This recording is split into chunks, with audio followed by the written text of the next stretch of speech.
All right, so the talk tonight is going to be about a specific person, which is unusual for Austin School lectures. Usually I do some like overwhelmingly large event that's unwieldy. In this case, the person is named Khalid ibn Walid. He was a 7th century Arab. He was actually born probably sometime around 592. So end of the 6th century, but most of his life was in the 7th century. And experiences taught me, and for those of you who've had me before, that I should never start my stories at the beginning. I need to start my stories way before the beginning. So that's what I'm going to do. And that's in part because I want to make sure that I ground him firmly in the period that he's in. Like I want to make sure that there's a good understanding of why what he does is so interesting, and also just sort of a sense of why it matters. I'm going to start also by making a completely subjective statement that when it gets on the Austin School YouTube channel will draw a bunch of ire, and I'll probably get a stream of nasty comments, but I like that. So, and it is this, that Khalid ibn Walid was one of the 3 greatest warriors of all time. And that's one of the reasons why I want to cover him, is because I just want to do a profile in a person who, if you're interested in warfare, it totally embodied warfare. So this is a talk about war. And I'll probably also get a little bit of flack for over-glorifying war, which is cool too. I'm okay with that as well. For the record, when I was at the University of Maryland University College, in their history department, we were trying to create a war history department. So this is part of my mental illness. So having said all this, I want to start by actually attacking the way history is taught in the United States. And the reason is because of the way we structure Western civilization courses. So if you take Western Civ 1 and Western Civ 2, the general idea, and most of the textbooks are set up this way, is that Western Civ 1 will cover everything till 1492 or 1648, whatever arbitrary year they picked to stop Western Civ 1. And then Western Civ 2 will be everything since 1648. So in other words, we're going to spend 16 weeks talking about the first 5,000 years of Western civilization. And then we're going to spend 16 weeks talking about the last 350, which is based on 2 really big flaws. The first is sort of a proximity bias. Because the last 350 years are closer to us, they therefore must be more important, which is definitely wrong. For example, the outcome of the Battle of Actium in 31 BC, I guarantee you, has way more impact on your day-to-day lives than the outcome of one of the British defeats, there were multiple, in Afghanistan in the 19th century. But the defeat in Afghanistan in the 19th century, was it in the last 200 years? The British have been beaten 4 times, 2 times in the 19th century. And so it's closer to you, but it has a much smaller impact than that event 2,000 years ago, the Battle of Actium. And so the first problem is this bias is wrong. The second problem with this bias is its racist implications. It is a profoundly racist bias because what it attempts to do is distill Western civilization into a history of how cool white people are, as opposed to actually looking at Western civilization for what it was, which was not a color-based endeavor. And if anything, it was founded by brown people. So then it's sort of an attempt by French, British, and English scholars to capture something that they didn't create, make it theirs, and then divorce it from its creators.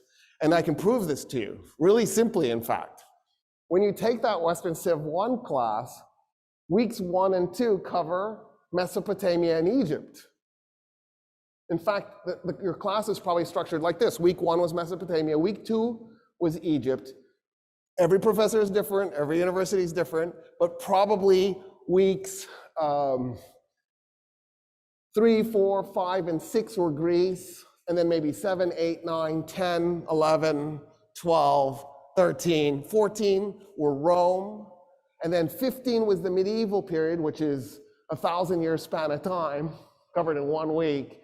And then week 16, the first part of the modern. So if they went to 1648, they went to that, right, in that last week. The reason why this is rooted in a profound form of racism is because of the following. The class admits that Western civilization was created by Iraqis and Egyptians. It starts in Mesopotamia and Egypt. It admits that. And then it pretends that Western civilization got up and ran away and began inhabiting Italy and Germany and England, and never again ended up in the Middle East, which is preposterous, because all the Middle East could ever do as the founder of Western civilization is simply evolve its Western civilization. Do you see what I'm saying? It's not like it could lose it. It just evolved differently than Italy or Germany or England. But it doesn't make it any less Western Civ. And so the way we teach Western Civ 1, where we do 1 week, maybe 2 weeks on the medieval period, actually takes this to the next level. Because I'm going to talk about an event that takes place in that. We act as if the medieval period, which we call the Dark Ages, only took place in Europe. And in fact, we've renamed the birthplace of Western civilization the Middle East, as if it's in the East, when it's clearly not in the East since it birthed Western civilization, right? And then we ignore everything that was happening in the Middle East during the medieval period. And let me just give you an idea of what was happening in the Middle East during the medieval period.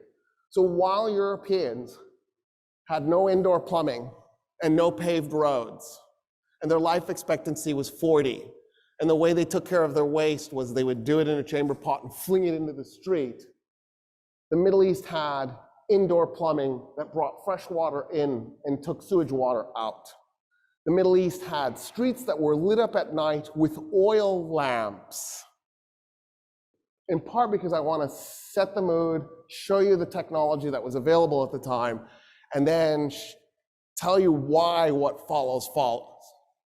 It's the Battle of Karhay. I didn't actually, so I pulled up this map. I was having the hardest time finding a map. I was at the point where I was going to make a map, but I was running out of time. And then I thought, you know what? I got to find something. And I kept digging and digging and digging in the Googles. And I believe this is the man who made this map is Polish. If you're not Polish, I'm so sorry. I just guessed. But it's okay, because most of the names are in either the Persian names or the Roman name. If I'm wrong, forgive me, but it's somewhere right in there. So what is today the southern end of Turkey, a little bit to the east, just north of Syria. The reason that battle took place is because of what a guy named Gaius Julius Caesar did. You guys incorrectly call him Julius Caesar. Caesar, I'm going to do it too, because it's fun. Who doesn't like to mispronounce things on purpose? Caesar decided his family was going bankrupt, that the best way that he could solve the bankruptcy was to start an illegal war with the Celts living in Gaul, conquer them, and then plunder their resources and enslave them. And so that's what he does. And he becomes fabulously wealthy, and he saves his family from bankruptcy. He was part of a secret illegal arrangement with 2 other men. The 3 men were in the Senate. There were 2 patricians and a plebeian. The Senate always wanted a plebeian on board, and the plebeian, of course, was Pompey Magnus, the most famous plebeian to be in the Senate. And then Caesar, who was a patrician, and another guy named Crassus. Nobody ever remembers Crassus. Crassus and Pompey hated each other's guts, And there was a little bit of fear that maybe a civil war would break out. So to prevent the civil war, Crassus, Pompey, and Caesar got together and created this secret little power arrangement so that they could control the Senate, and then basically the three of them would rule Rome, and everybody would pretend somebody else was doing it. Isn't that cool? Crassus sees what Caesar does, sees how wealthy Caesar becomes, and goes, whoa, I want this. Crassus was the governor of Syria. So he thought, what's the nearest rich place I can go conquer? And he went, it's Persia, let me attack it. And so he took 40,000 Romans, and they marched from Syria into the Persian Empire, and they met at Carrhae. 40,000 Romans. 32,000 infantry, and they were heavy infantry, right? Think of Roman legionaries with the interlocking shields and the spears called pilum, and they had a little gladius, a little short sword, and they would march in tight ranks, heavily armored. They were basically just a giant human wall, pointy human wall, because they had the spear sticking out. And then about 4,000 light cavalry and about 4,000 medium cavalry. And they went. And they meet the Persians at Carrhae. They meet 8,000 Persians on horseback, 8,000 infantry, cavalry, and which is what they had. They had 8,000 cavalry. And the Persians that they met were light cavalry with bows and arrows. So the Romans are like, oh, we got this. 40,000 versus 8,000, what are they gonna do? Shoot arrows at us? So the Persians ride up and they fire arrows from horseback. And the Romans were like, okay, testudo. Testudo is where you take the shields, they interlocked. You could connect them together. And so they locked them together this way, and then the row behind them held the shields up like this, and then the row behind them held their shields up so that they interlocked to make a roof and a wall, and the Persian arrows bounce harmlessly off the top. It probably sounded loud, but otherwise nobody's injured. And so at this point, the Romans are chuckling. They're like, what are you gonna do? Just keep doing that? You'll run out of arrows eventually. And so then the Romans march forward slowly, and then the Persians turn around and fire another round of arrows at the Romans, and then they ride off. So now the Romans think, okay, well, let's chase them. So they go out of Testudo, because you can't run like this. You can't run holding a fort in the air. You need to lower your shields. So they lower their shields and they take off on foot running. And they're chasing the 8,000 Persian horse archers. The Persian horse archers turn around in their saddles and fire backwards. Nobody had ever done that in battle. The Romans are shocked. They're so surprised by the thing, they don't have time to pull up Testudo, and hundreds of Romans go down. This rattles the Romans. They're like, whoa, we can't just chase these guys. Okay, we need to be a little more cautious. And the Persians start running up a hill. So now the Romans are slowly following after them. And the Persians turn around and shoot, but because the Romans have slowed down, they go back into Testudo, and not many are injured. They don't quite get into Testudo in time, so some of them do get injured. And so it slows the Romans down. They're getting a little nervous about all of this. But then the Persians go over the top of the hill. So now the Romans are like, well, we might as well run. They can't shoot through the hill. So they start running, and they run up the hill. And just as they're cresting the hill, to their shock and dismay, the Romans see 1,000 cataphracts. Cataphracts were fully armored soldiers on top of armored horses. The first time Europeans will do that, put a fully armored man on top of an armored horse, is 14 centuries later, at the end of medieval Europe. The Persians were technologically 14 centuries ahead of any European society in terms of heavy cavalry. 1,000 cataphracts was far superior to 8,000 Roman cavalry. because they were tanks. There was almost nothing you could do to them. And they're charging up the hill as the Romans are charging down the hill. So the Romans charging down the hill are trying to stop, and they're shouting to the guys behind them, hey, stop running. But the guys behind them can't really hear them, in part because some of them are on the other side of the hill, but in part because of all the noise. And the guys running down the hill can't stop running, because if they do, they'll get knocked down and trampled to death. And so they're forced to run towards these cavalry units. They can't get into formation, and the cataphracts cut through them like a hot knife through butter. It's a catastrophe. Romans are dying everywhere. The cataphracts get to the top of the hill, they turn around and come back through. They get to the bottom of the hill, they turn around and come back through. The Romans are doing everything they can to try to create order and get back into combat formation, and they can't do it. Eventually, Crassus's son, who is up on the hill, gets identified by one of the Persian warriors. They kill him, cut off his head, stick it on a spike and jam it into the ground so that his dad can see his head. The Romans are completely disheartened. Crassus comes up with a new strategy, because while the cataphracts are going up and down the hill, the horse archers return, and they're just shooting arrows at the Romans, who can't get into formation, let alone go into testudo. And so the Romans are getting hammered by arrows and cut to pieces by these heavy cavalry men. And so he decides, you know what we'll do? We'll just fight this until the Persians run out of arrows. It's always a bad day when your goal is to get the other side to run out of ammo because they're shooting at you. You know what I mean? It's also a really bad day when the Persians brought 1,000 camels loaded with 1,000 arrows each. They had 1,000,000 arrows. And as the Persian horse archers are firing their arrows, the camels just ride up to them and hand them more. For all intents and purposes, 1,000,000 arrows versus 40,000 men, like the Persians had an unlimited supply of ammo. Crassus's strategy is a disaster. And the Persians, 9,000 soldiers, are tearing these Romans to pieces. The only thing that saves the Romans is the sun goes down. And the Persians and the Romans basically call it. They break up into camps to eat and cook and then go to sleep. In the morning, Crassus comes out and he says, let's talk. And the Persian general, his name was Suren.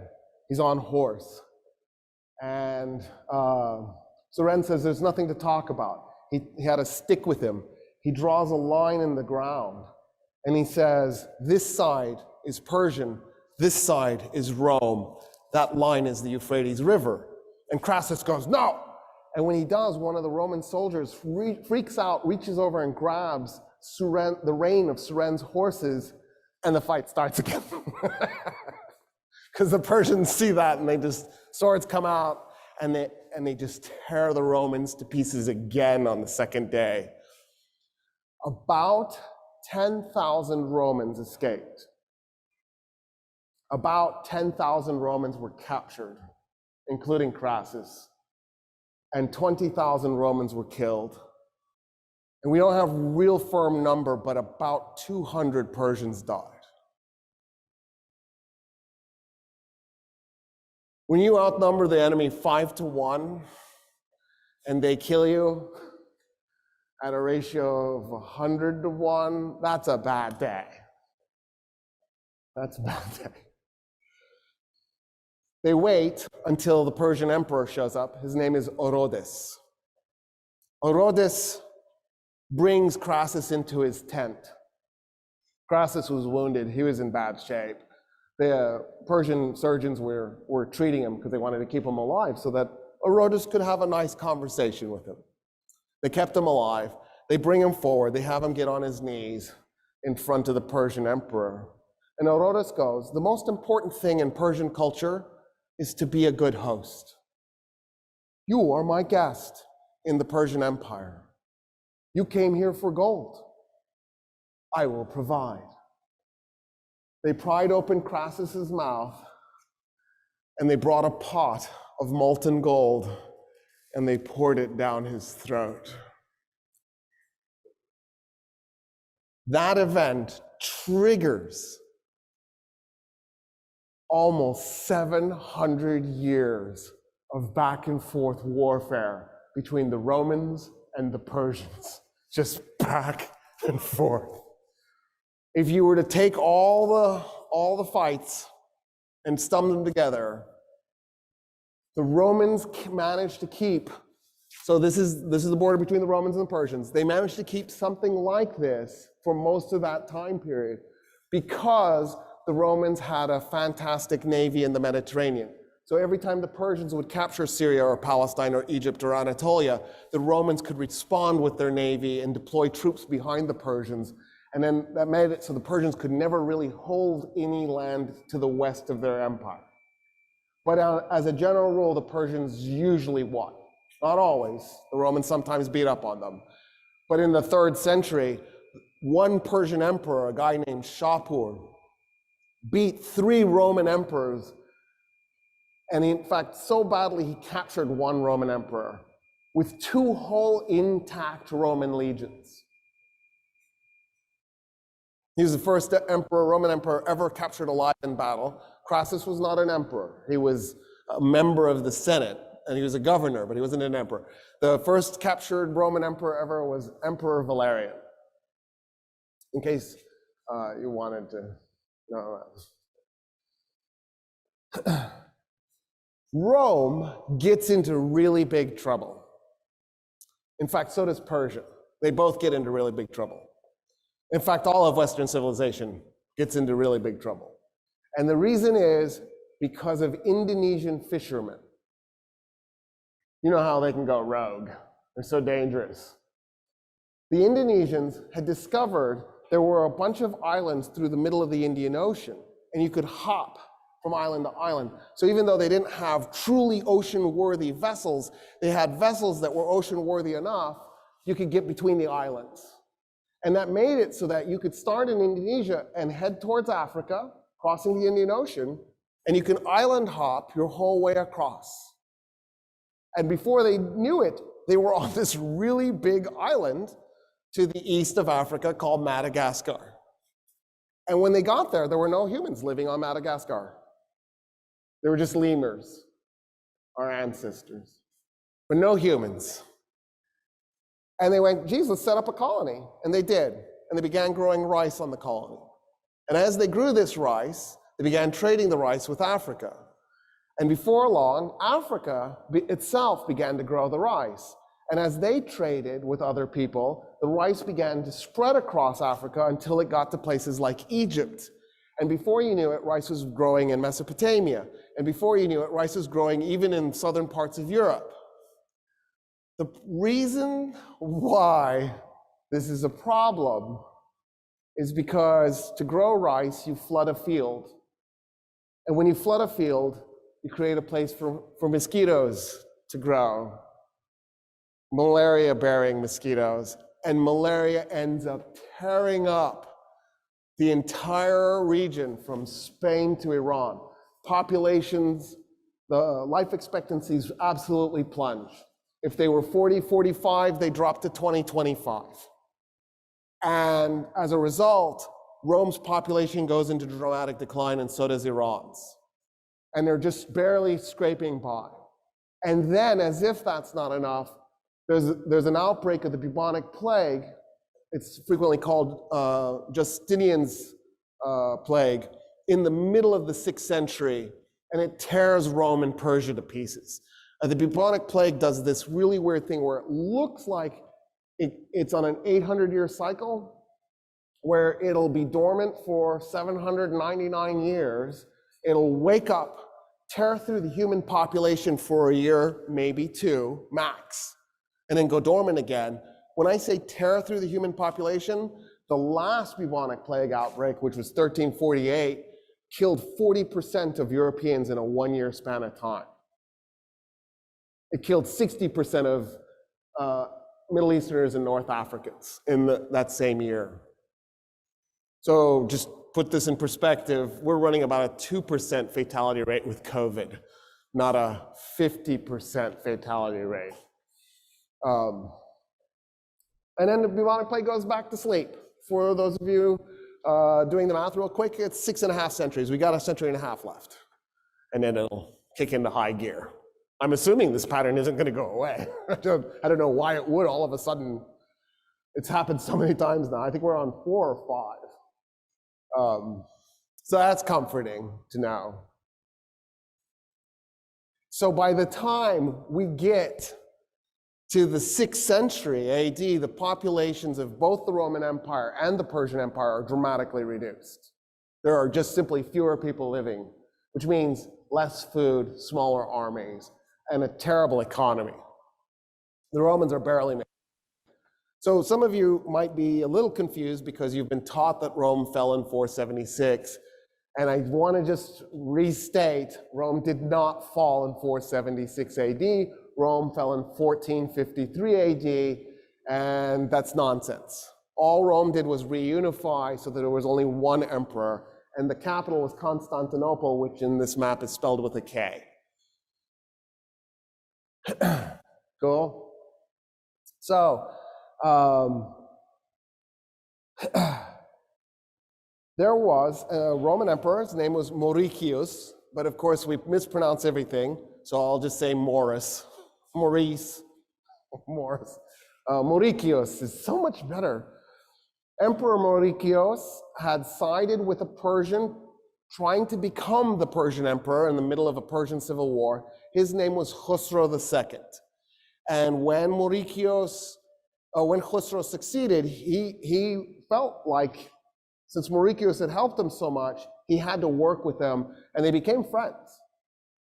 And then a Roman general named Phocas.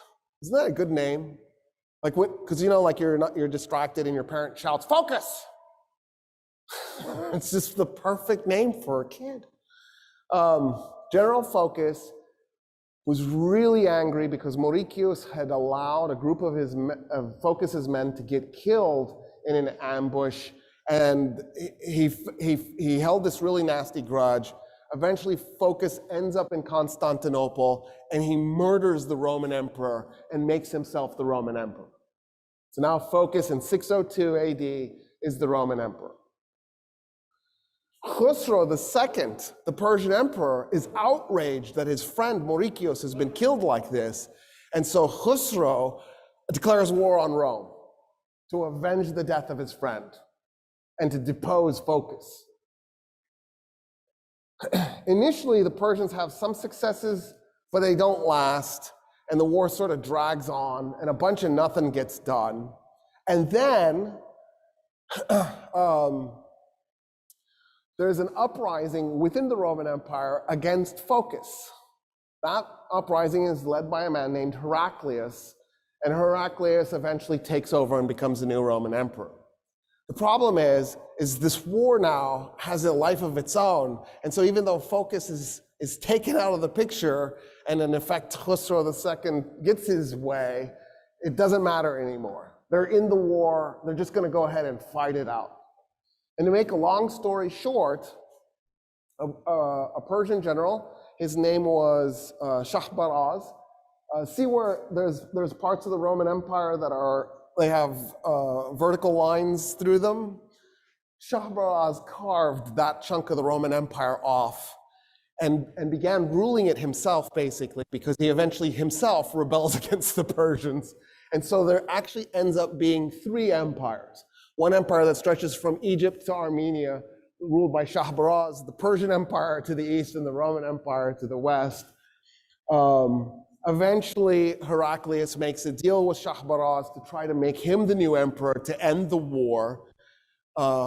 Heraclius actually ended up raising Shahbaraz's son. His name was Nicetas, and he raised him as a Christian. And so Emperor Heraclius is thinking Nicetas will eventually become the Christian ruler of the Persian Empire. The struggle between Rome and Persia will finally end.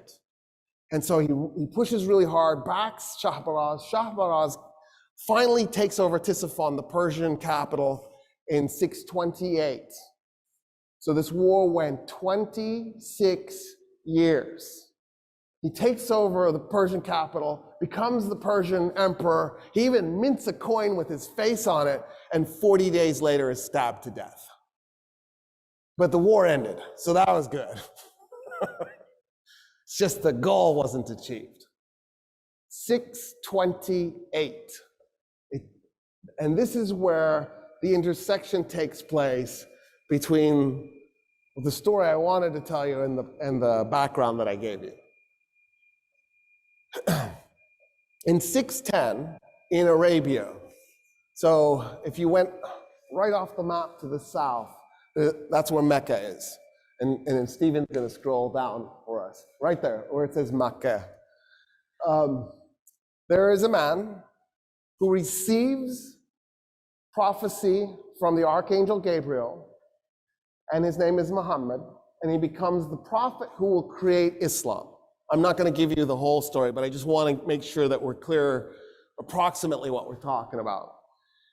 In 622, the people of Mecca kick him and his followers out. So for 12 years, he built his religion in Mecca. He's kicked out by the Meccans who hate his religion, in part because they're worried that his religion is going to interfere with their prophets, but also his religion might replace their religion. When the Prophet Muhammad created Islam, his original goal was to take Christianity and Judaism and reunite them. He believed that it was an accident that Judaism and Christianity got separated, and he believed he had received the word of God to fix that and put it back together. But as time goes by, he concludes that the Christians and the Jews don't want anything to do with his new religion, and he realizes he's created a third Abrahamic religion, and it's separate. He ends up in 622 doing the Hijrah, which takes him to Yathrib, which on this map is spelled Yatrib. And the people there in Yathrib take him in, and eventually the city gets renamed. Medinat al-Nabi, which means the city of the prophet. Today we just call it Medina. So if you look at a map, you won't see Yathrib on there, a modern map. You'll see Medina. That's that city. In 625, the Muslims are going to have a fight with the Meccans, a battle, Uhud.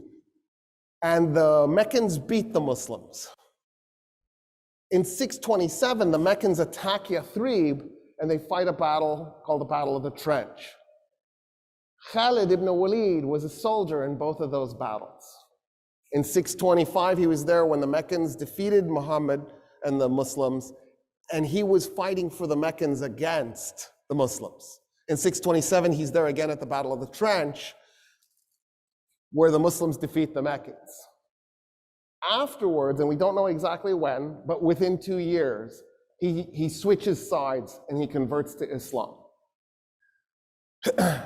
In 629, that's why I know it's within 2 years, he's marching with soldiers from Yathrib north.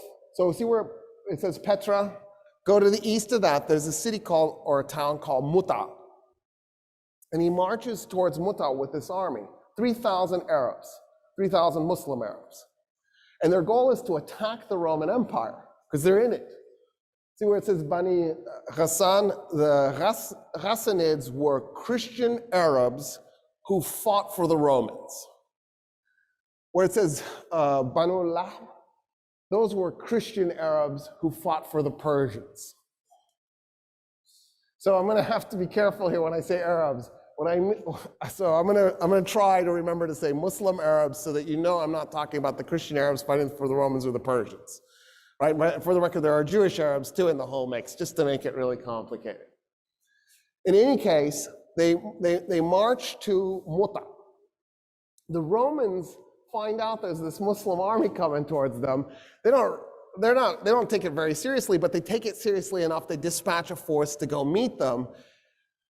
We don't know the exact size of the Roman force. I would bet you like a dollar, maybe $1.10, that it was about 10,000 soldiers. Sources from the time period said it was 100,000. I find that really hard to believe because the Romans were having so much trouble fielding a force. And why would you bring 100,000 men to fight 3,000 men? It seems unlikely.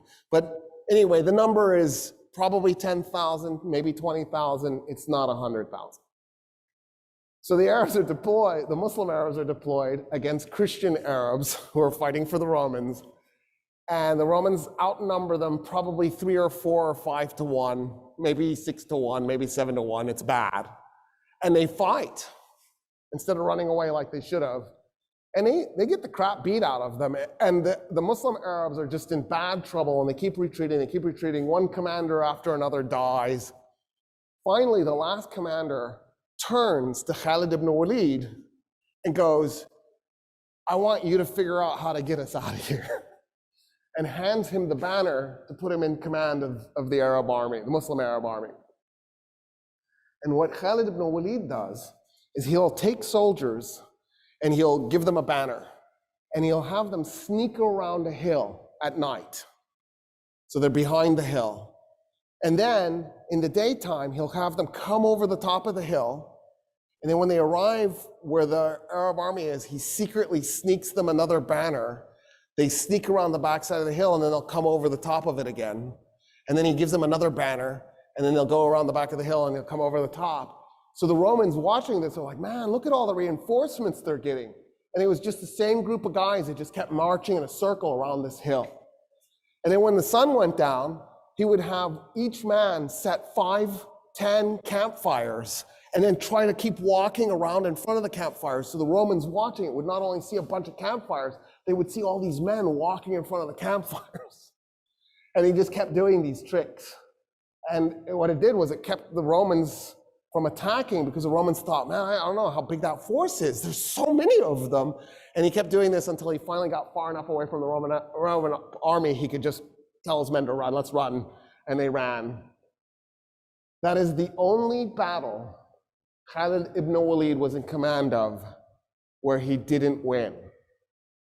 It was the first time he was ever in command, and he was put in command after they had already lost, in circumstances that were impossible to win. The Prophet Muhammad will eventually capture Mecca, and when he does, he'll own the western part of Arabia and the very eastern part of Arabia, but not the rest of it. And this is important because Arabia had never, ever, ever in its entire history up until that moment been ruled by a single political entity. Not the Arabians had never ruled Arabia, the Persians had never ruled Arabia, the Ethiopians had never ruled Arabia, the Romans had never ruled Arabia. At one point, the Ethiopians had captured a piece of Arabia, the Yemen. And then of course the Persians have that chunk over there in the northeast, and the Romans had that chunk in the northwest. But no one had ever ruled all of Arabia as a single political entity.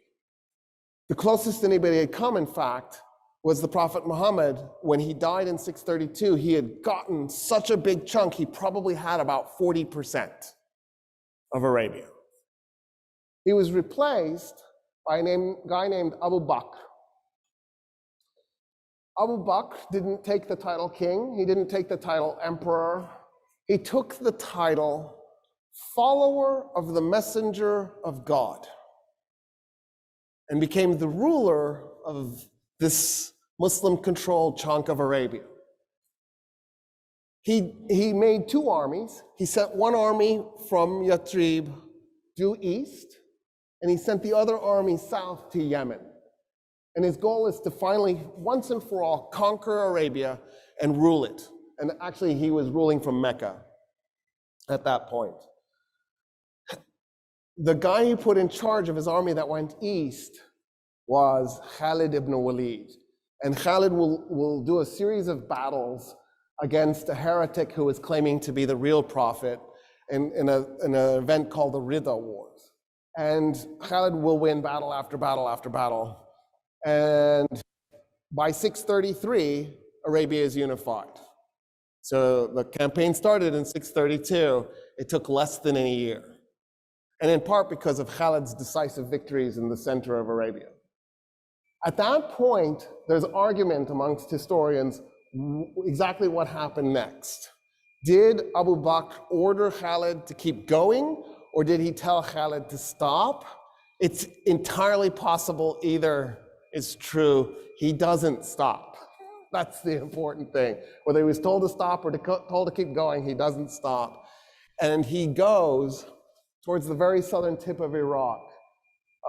So see where it says Sabur? He's headed in that direction. He ends up fighting a battle in what is today Kuwait. It's called the Battle of the Chains.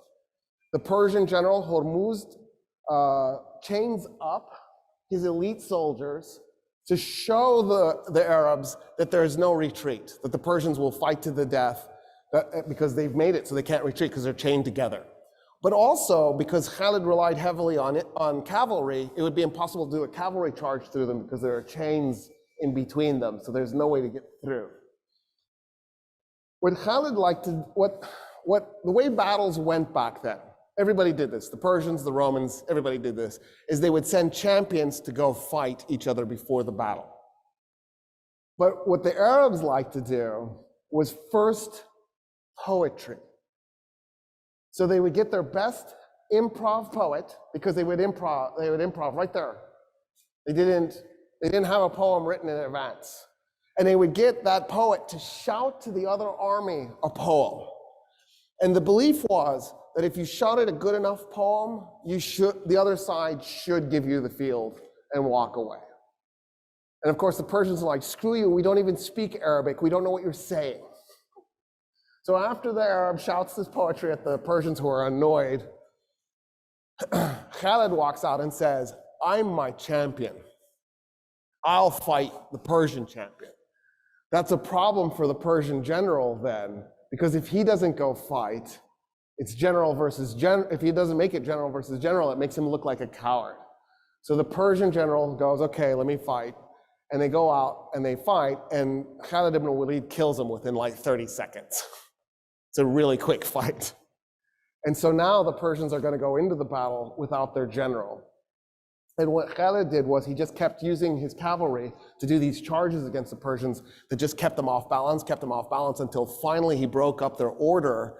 And what they should have done was they should have repositioned, or they should have retreated a little bit and then repositioned, but they can't because they're chained together. And he swings his cavalry around the backside and starts harassing them, and he tears them to pieces. The estimate is that he brought 18,000 men against 20,000 Persians, the same Persians who tore those Romans to pieces almost 700 years prior. And he walked away with a couple hundred killed, and the Persians lost, and most were killed or captured. And then what he's going to do is he's going to work his way along the western bank of the Euphrates River. And his goal is the city that's labeled as Herat there. At the time, it was called Hira, or at least the Arabs called it Hira. And he's heading towards Hira. And he'll fight 3 more battles. The rivers Walaja, and I'm drawing Ulais. Walaja Ulais in the river. And one of the battles, I don't remember which one, I'm slightly embarrassed, but not really. There's 50 battles, dude. I can't keep all this straight in my head. At one of the battles, one of the Persian generals is like, screw this, because Khalid kept going, I'll be your champion. And he walks out, now the Persian general is stuck doing the same thing. And the first thing that happens in the opening moments of the battle is the Persian general gets killed. And so this Persian general goes, okay, I bet that bastard's gonna do this again. So he buried 12 Persian soldiers in the battlefield right where he thought the challenge would take place, with straws so they could breathe through it. He buried them in the night so that in the morning they would come out and do the challenge. And then what was supposed to happen is once the challenge started, the 12 Persian soldiers would jump up and they just murder Khalid right there. So Khalid walks out, the Persian general walks out, the 12 men jump up, and one of Khalid's cousins was in the army, the Muslim Arab army. And he's like, that's not fair. And he runs out and joins Khalid, and the 2 men murder the 13 Persians. And then they destroy the Persian army. And he would use different tactics every time. And one of the battles, what he did was he'd snuck 2 cavalry units behind a hill, and the Persians were in between his men on the other side of the hill and his army. And he just kept slowly backing his army up and making a circle, a half circle out of it. So the Persians would kind of go into the middle, and then he signaled his cavalry that came riding over the hill, and they attacked the Persians from behind, completely surrounded, destroys them. He captures Hira, and then on the way, So see where it says Peraz Sabur? That is Anbar, the city of Anbar in Iraq today. He's heading towards that place. That's where he wants to go. And he's going to fight 3 battles, one after the other in succession. And here's what he does. So there were 60,000 Persian soldiers in 3 separate armies, 20,000 each. And they're coming for him. And by this point, he's down to 15,000 men. Because even though he keeps winning, he's still taking losses. So it's going to be 4-to-1 odds if he lets those 3 Persian armies merge together. And he's thinking, I don't think I can beat 60,000 men with 15,000 men. So if I'm going to win, I'm going to have to attack them piecemeal. I'm going to have to hit each of the 3 Persian units before they get together. So he races his army as fast as he can towards the first one. But first, he cuts his army into 3 5,000-man units. And he tells them, we're going to arrive at 2 a.m., and he gives them a date like 2 weeks in advance. And he says, I need you at this location, at this time, on this day. Go.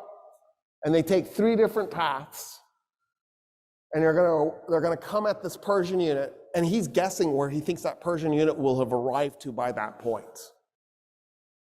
I challenge you. This is my challenge.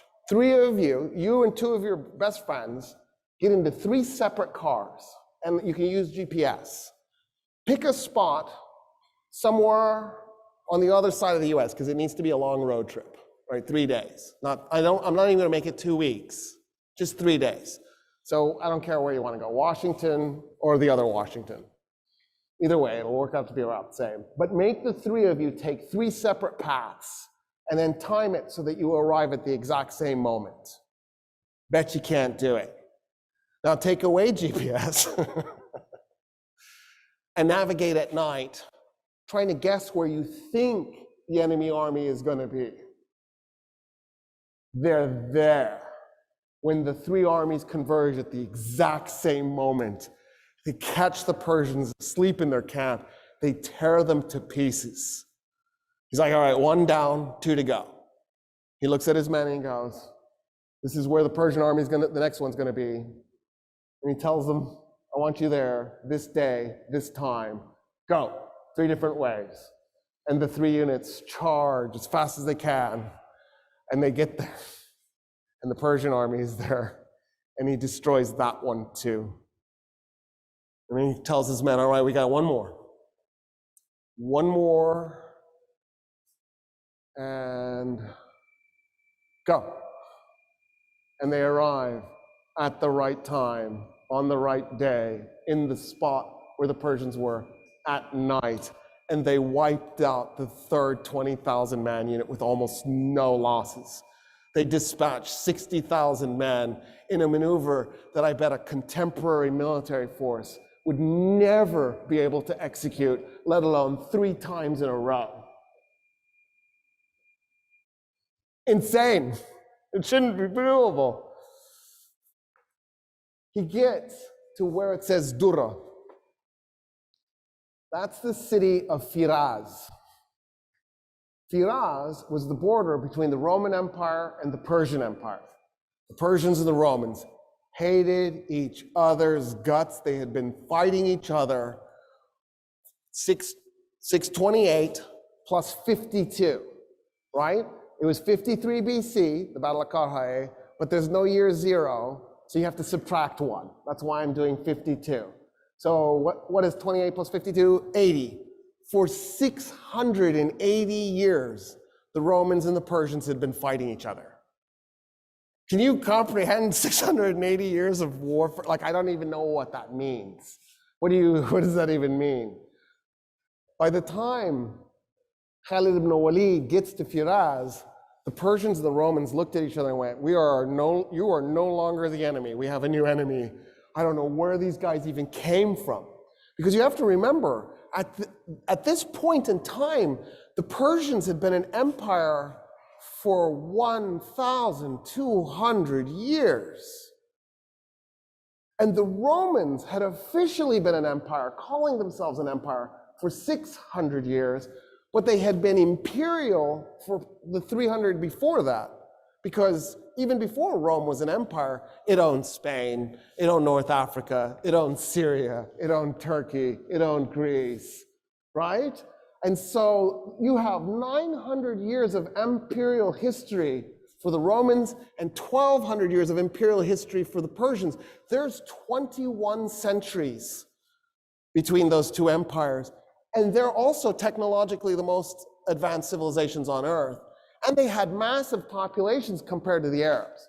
They're down because of malaria, but the Arabs don't have any rivers. They don't have the agricultural capacity to support large populations. The Arabs are outnumbered, they're out-technologied, they're out-moneyed, they're out-experienced, they're out-equipped. And Khalid, in 1 year, has captured Iraq. Our military was there for 8 years. We didn't capture anything. We captured IEDs in the face.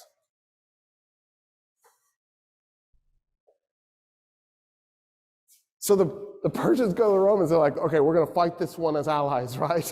And the Romans are like, yes, yeah, we're good. Because in the meantime, an Arab army has attacked from this side and is trying to get to Jerusalem. And so the Romans know that the Arabs, you're outnumbered, you're out-technology, you're out-moneyed, and you're facing two empires. Do you attack both at the same time? That makes no sense, but it's exactly what the Arabs did. They attacked the two oldest, most powerful empires at the same time, even though they were outnumbered by one, let alone both. And so the Romans are like, yeah, we'll work with you. So at Firaz, the combined Roman and Persian armies, which by the way was largely made up of Christian Arabs, not completely, but there was a huge contingent, probably about 50,000 Christian Arabs. The combined Persian and Roman army was 150,000 men against 15,000 Muslim Arabs. So Khalid arrives. Khalid is on the east bank of the Euphrates. The Persians and the Romans are on the west bank. There's a ford and a bridge, which is convenient if you're moving an army. It's nice. And so Khalid needs the Persians and the Romans to cross the river to fight. So he very politely backs his army up from the bridge and the ford and split it into 3 5,000-man units. He liked that. And he put one upriver, one downriver, and then pulled the other one away from the river. And he just waited.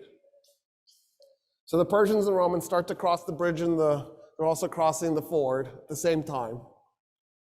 And he waits and he waits and he waits. And then he does a prayer as he's waiting. And he says, God, if you give me this victory, I will go to Mecca and I will do the Hajj.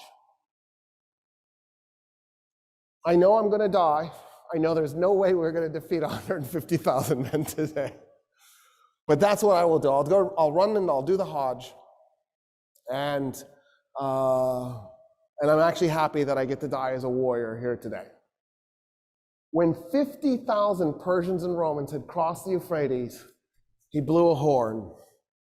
The men that were up and down river attacked them by going along the riverbank and tried to then merge at the bridge and the ford so that they would cut the guys who had crossed off from the guys on the other side. Then what Khalid did was he took the 5,000 men who against 50,000 and he has them charge into him. And he had his men as thin as possible. And then he backs his men up. And then he charges again. And then he backs his men up. And he charges again. And every time his horses go in to those men, it compressed them a little bit. It compressed them a little bit more. So after a while, the Persians and the Romans are so compressed they can't move their arms, they can't swing their weapons. He's just compacted them together. And they realize what he's done to them. And they panic and they turn around to run back to the river to cross it 50,000 men turning all at once to stampede. You could hear the bones breaking. And then the Muslim Arabs just went in and started killing them as they're running. By the time the battle was done, 200 Muslim Arabs were dead. 50,000 Persians and Romans were dead.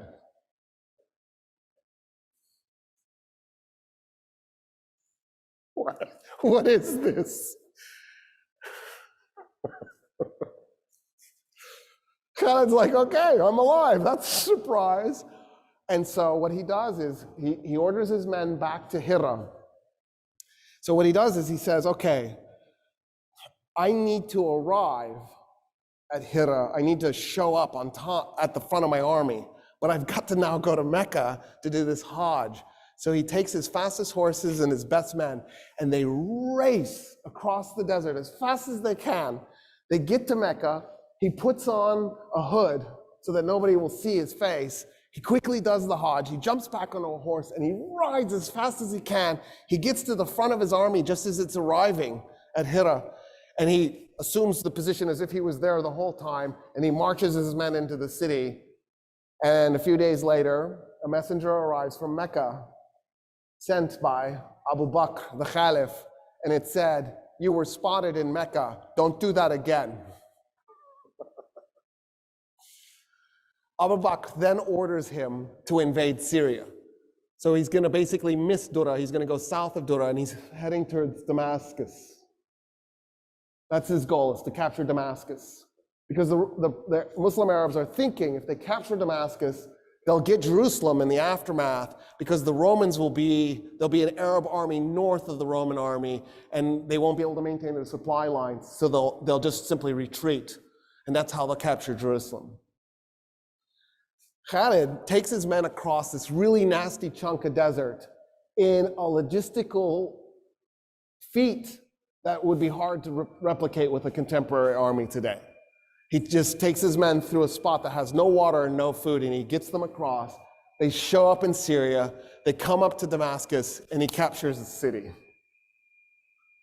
At that point, Emperor Heraclius is tearing his hair out, trying to figure out what to do, because all of this is a shock and a surprise.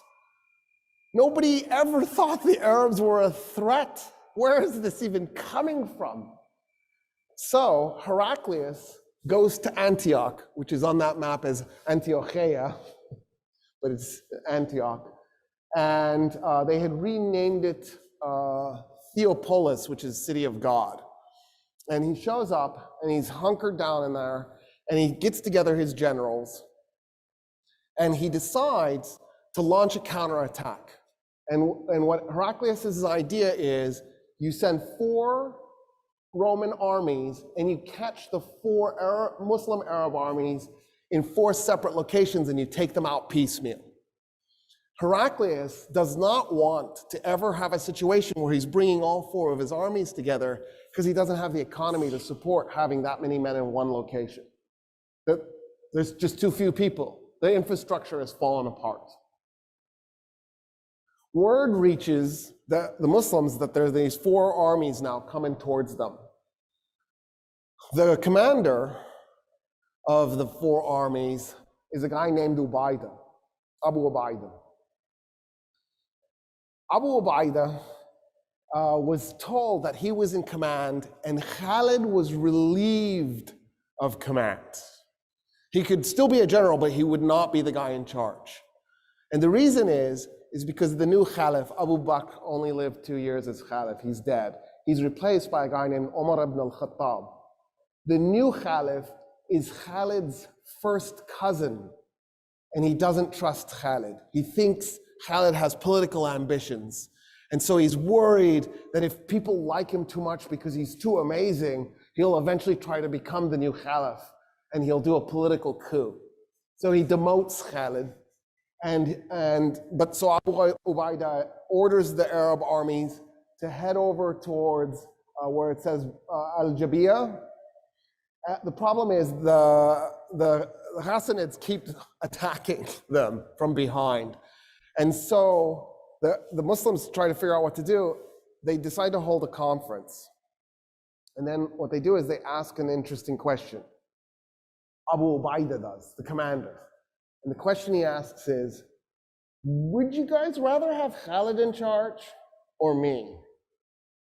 And everybody looks at him like, you know, we feel guilty saying this, but yeah, Khalid. And he goes, me too. I would like to propose that we promote Khalid to being in command unofficially, because I'll be officially in command. But unofficially, he'll be in charge. And everybody votes yes. And so he takes command of the army, even though he can't, because he's been demoted. And he comes up with a plan. And the plan is to head back a little ways towards Damascus to get away from the Ghassanids, to a spot where the Muslim army, I don't know how I should do this. Should I aim myself like this? It's weird talking to you with my back. I'll do it this way. So on the south end of the Muslim army is this giant ravine. And then there's a plateau. It's called the Plain of Yarmouk. And the ravine is the ravine of Yarmouk. And then across from the ravine is another ravine. So you can't really use them as an army because you'd be falling off a cliff to go into them. They're really steep. So he's got his left flank, his southern flank, covered by this ravine. And they just wait, which now forces, because now all four of the Arab armies are in one location, it forces the Romans to bring their armies together, which they didn't want to do. The commander of the Roman army is an Armenian named Vahan. But a huge chunk of this Roman army, probably about a quarter of it, was actually made up of Arabs, Christian Arabs. So this is going to be an Arab versus Arab fight at some core level. Vahan brings his army up and he puts it in between the second ravine in the west and the Muslim army. On day one, he does a really light, gentle probing attack just to try to figure out what he's up against, how the Arabs are going to respond to his attack. He's just going up and touching to figure out what's going on. The Arabs feel the pressure because they're outnumbered again. Now, this isn't Firaz level outnumbered, but it's still bad. We don't know the exact numbers, but it's probably in the ballpark that there were 120,000 Romans and about 40,000 Muslim Arabs. So the Muslim Arabs are outnumbered by about 3 to 1. And so Vahan is just sort of checking things out because he knows these Muslim Arabs are good fighters. He doesn't want to do anything risky on day one. The sun goes down, they disengage, a few hundred people are wounded or killed. It's not heavy casualties. On day two, Vahan decides he's going to have the Roman left flank and the Roman right flank hit the Muslim army as hard as it can, because he figures he's got the numerical advantage, hit them as hard as you can. So he orders that. The Muslim commander on the left is a guy named Yazid, and the Muslim commander on the right is a guy named Amr ibn al-As. And Abu Ubaidah is in the middle, the guy who's supposed to be in charge. And then Khalid's in the back controlling everything. And the weight of the Roman army is so overwhelming, both Muslim flanks are collapsing. And they're in full retreat. And in the north, on the Muslim right flank, the women, so it's worth pointing something out that's actually really interesting. Women have always been an integral part of warfare in all times. We pretend like we've just recently let women in the militaries. The Persians had an all-woman archer division. The stories about the Amazons, that wasn't made up. That mythology was based on a real event. A rogue archer division of women, we don't know why, decided to go on a tear and attacked a bunch of Greek city-states on the Aegean Sea and burnt their temples and set their shit on fire. Oh, I cussed. I said I wouldn't. And they deserved it, just for the record. And then the Greeks were so traumatized by this, they were like, we were attacked by Amazons. And they were. And it really did happen. Isn't that cool? I think it's cool. Usually, women were support staff. They weren't in direct combat roles. Notice I didn't say always, I said usually. For example, the Vikings fielded women. The Persians, the Vikings, the Armenians fielded women. The Romans did not ever field women, they were against it. But women still played a support role in Roman legions. And the Arabs were the same. They did have some women warriors, by the way, just so we're clear. But for the most part, there were very few women who participated directly in battle. In any case, the women on Amr ibn al-As's side pulled down the tents, grabbed the posts, and charged the men who are retreating. And they shout at them, you've shamed your wives, and now you have a choice. You can be killed by your wives, or you can be killed by the Romans. Vahan's blown away. He can't believe that he attacked an army a third the size. They broke it, it rallied, and pushed them back. But he thinks, I've got it. I've killed enough of them. This was a bloody enough affair. I can probably break them the next day. So the next day, which is really day 3 at this point, he decides to focus everything he's got on the Muslim right flank. So he's going to ignore half the Muslim army. He takes everything and he smashes it in. And sure enough, the Muslims are being pushed back, and the women take the tent posts back and are holding it a line against their own men. And the Arab men turn around and re-engage, and they stabilize the situation. Khalid brings his cavalry units around, and he smashes into the Roman flanks that are attacking, and they slowly push the Romans back. And day 3 ends right where it began. Vahan is now really upset because he can't comprehend how he's not moving this Arab army, but he thinks, okay, I think we're still in this. So day 4, he decides to do the same thing, push that same Muslim right flank. Just hit them as hard as you can with everything you've got.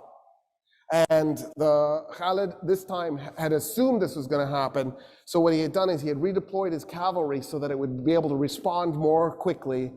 And he manages to stabilize the flank, even though it does start to collapse. They do start to fall back, and they manage to push the Romans back, and they stop day 4 right where they started. Day 5, Vahan sends a guy to talk.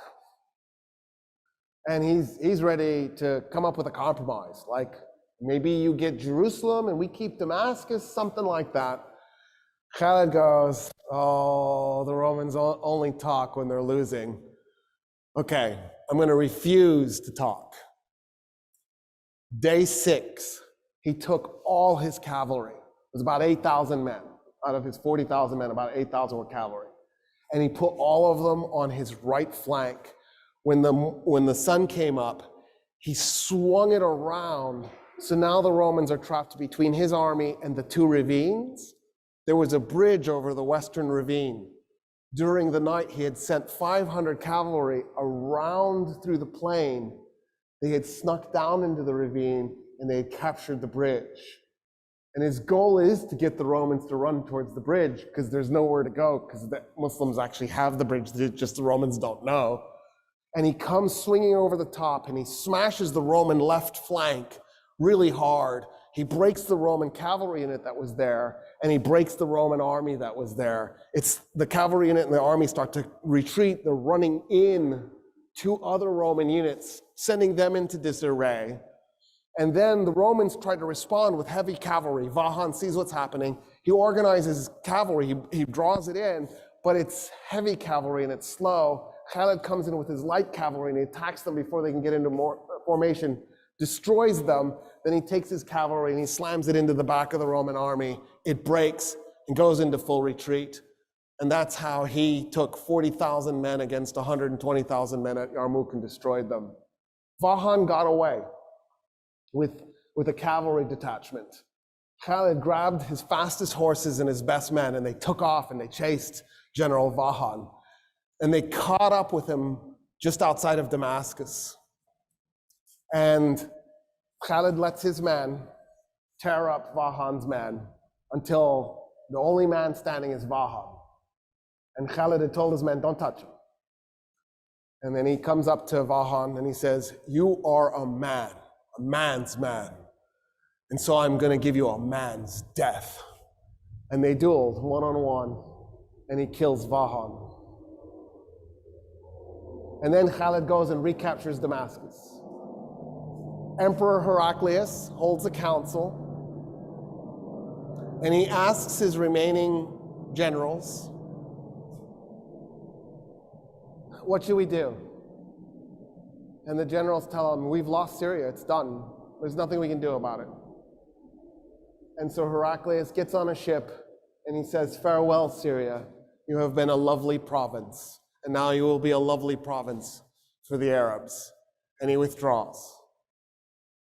And that was the last time, second to last time, there was a Roman army in Syria. They'll get in one more time, but they don't really keep it for long. Khalid and his army now return to Jerusalem, which on this map is Hiroshima, in case you were wondering. And when they get there, the Romans have largely abandoned it. The Roman military has.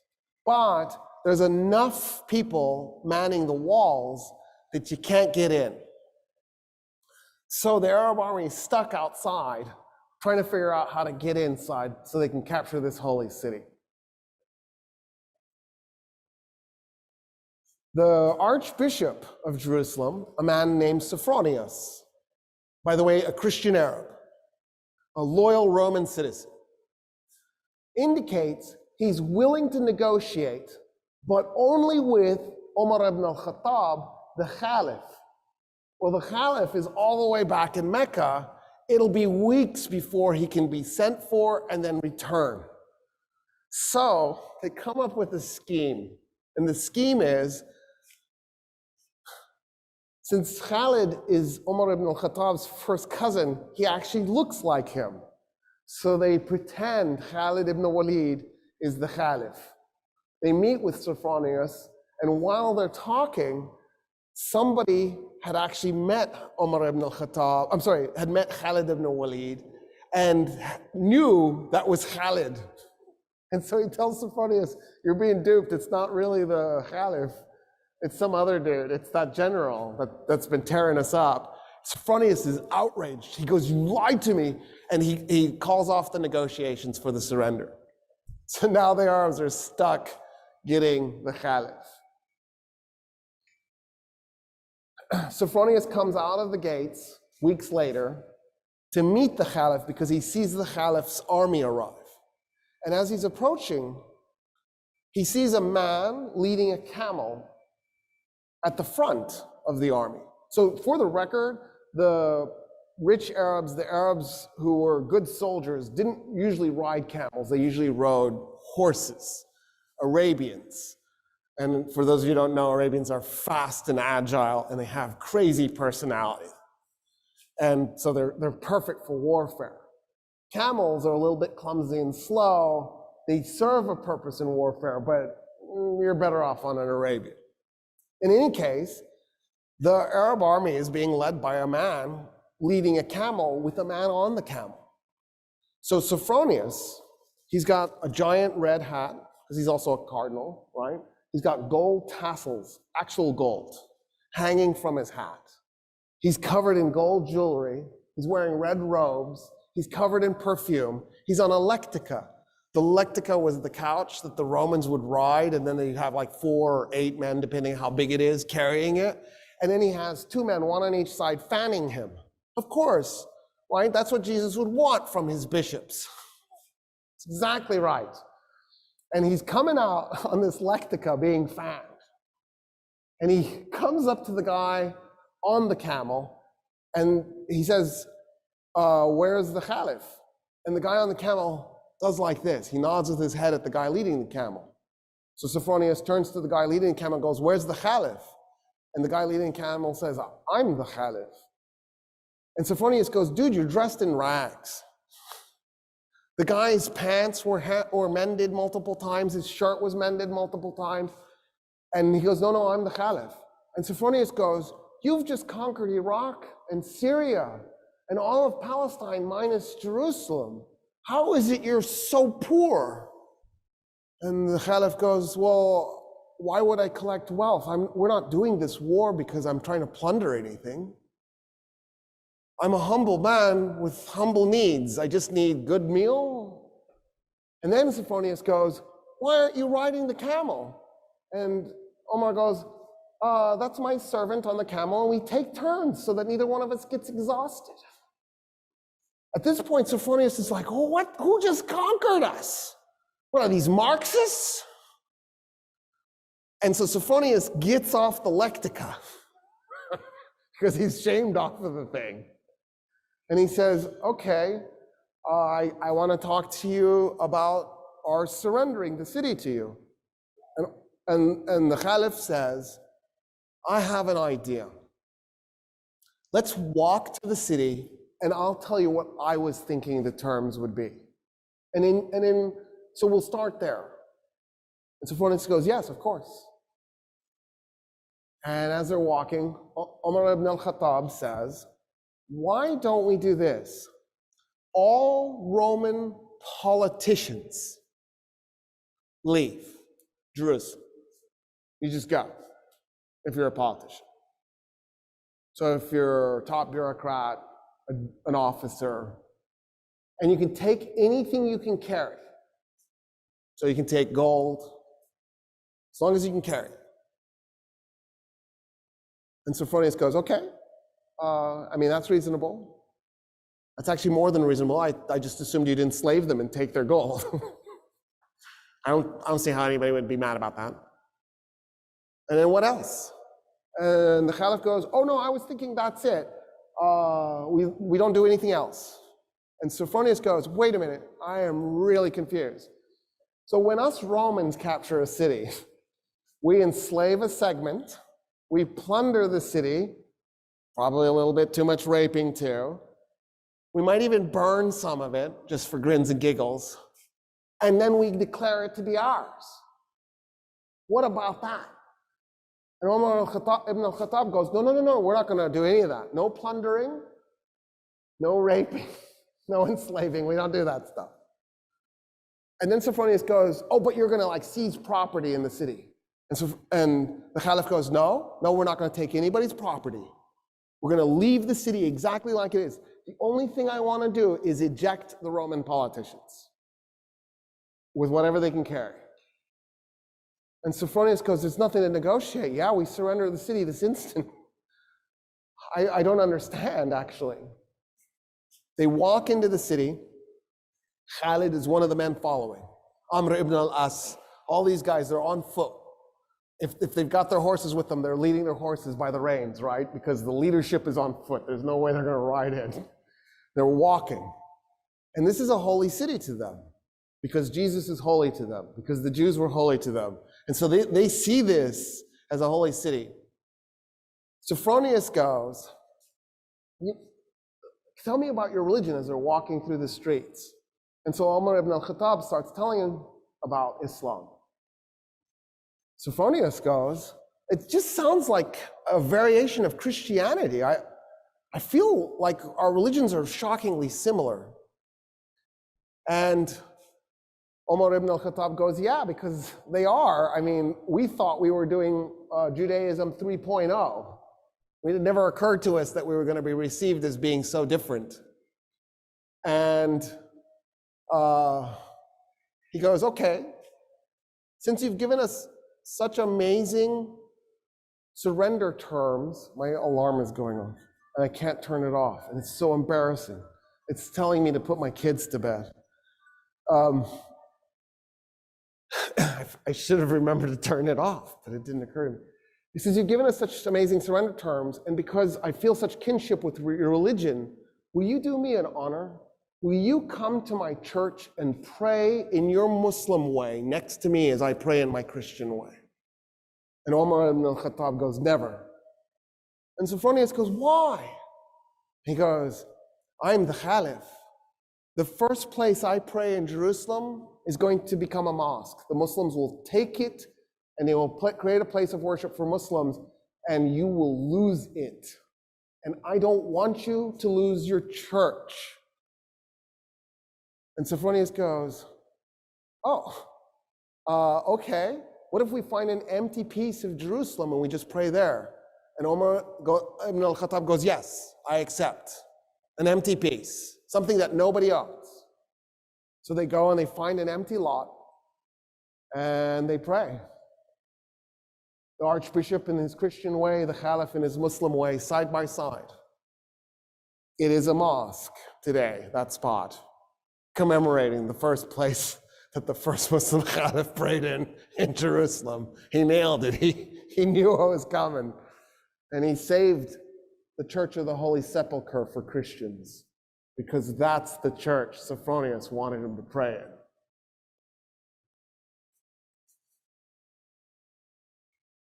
At that point, the Caliph says, I want to see the Temple Mount.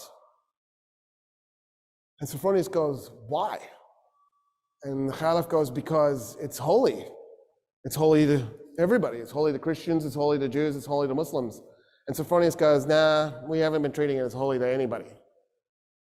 And Umar ibn al-Khattab goes, what do you mean? And so Sophronius says, so after we tore down the second temple of Solomon, when we conquered Palestine, we turned the Temple Mount into a garbage dump to punish the Jews. And the Caliph goes, what do you mean? And Sophronius goes, yeah, there's like 500 years of refuse on that thing. It's just a garbage dump. And he goes, show me.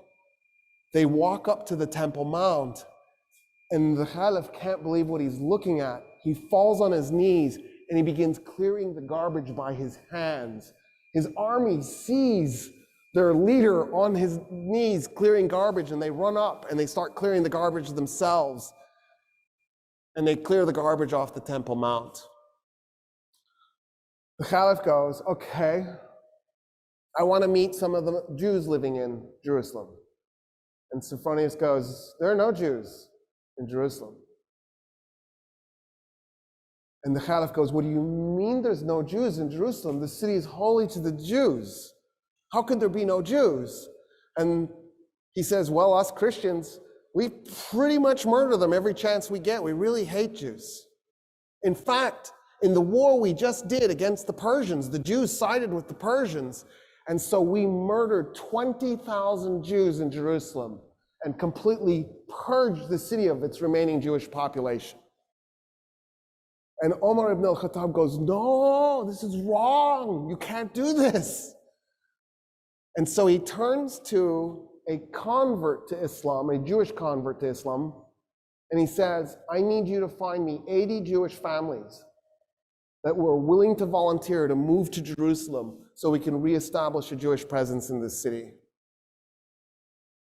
And that's how the Muslims conquered Jerusalem.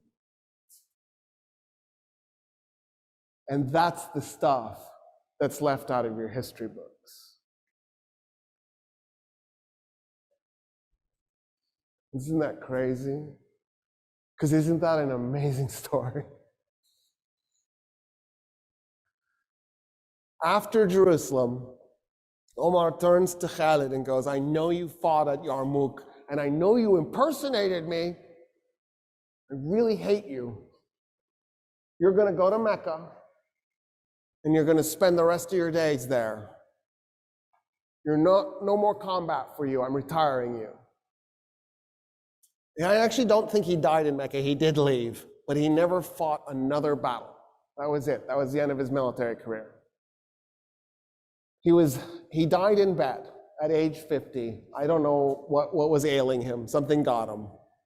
And his final words were, you cannot put your hand anywhere on my body without touching a combat wound. I am covered in scars. It was my dream that God would let me die as a man on the field of battle. Here I am in a bed, dying like a cow. And that's where I'm going to end the story.